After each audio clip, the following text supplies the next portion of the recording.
Bonjour tout le monde, cette nouvelle vidéo pour vous présenter les évolutions rapportées dans SILAE pour la gestion de l'acquisition des congés payés pendant les périodes de suspension du contrat de travail en cas de maladie non professionnelle. Dans cet exemple, nous allons vous montrer le traitement opéré par le programme pour le cas d'un salarié absent sur la totalité du mois pour maladie non professionnelle et pour lequel les dispositions de la convention collective en termes d'assimilation de la maladie à temps de travail effectif seront plus favorables que celles prévues par notre nouvelle loi d'ADU. Je vous propose aujourd'hui de vous présenter l'exemple d'un salarié absent sur la totalité du mois et pour lequel le traitement prévu par la convention collective se trouverait être plus favorable.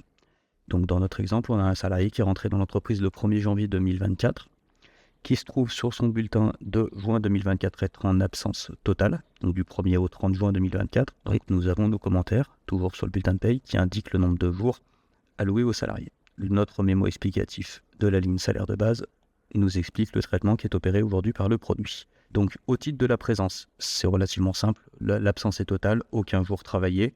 Donc au titre de la présence, nous avons 0 sur 30 multiplié par 2,5 égale 0 jours alloués au titre de la présence. Concernant la maladie, donc nous comparons comme habituellement les deux dispositifs selon la loi et selon la convention collective. Donc selon la loi, nous avons un ratio donc, de 30 jours d'absence sur 30 jours que comporte le mois de juin multiplié par 2.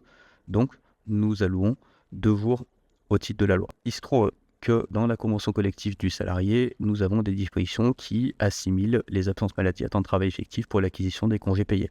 Et en l'occurrence, nous avons la possibilité de passer les 30 jours d'absence du mois de juin dans ce dispositif. Le calcul sera donc selon la convention collective le suivant. 30 sur 30 multiplié par 2,5 nous donne donc effectivement 2 jours et demi alloués au titre de la convention collective. Donc nous comparons les 2 jours et demi alloués par la convention de la métallurgie avec les 2 jours alloués par la loi d'ADU. Évidemment, c'est le traitement de la convention collective qui se trouve être le plus favorable. Le salarié sera donc crédité de 2 jours et demi ce mois-ci au titre de la convention collective. On notera que dans la mesure où le traitement conventionnel est plus favorable que le légal, nous n'appliquons pas de franchise dans le calcul.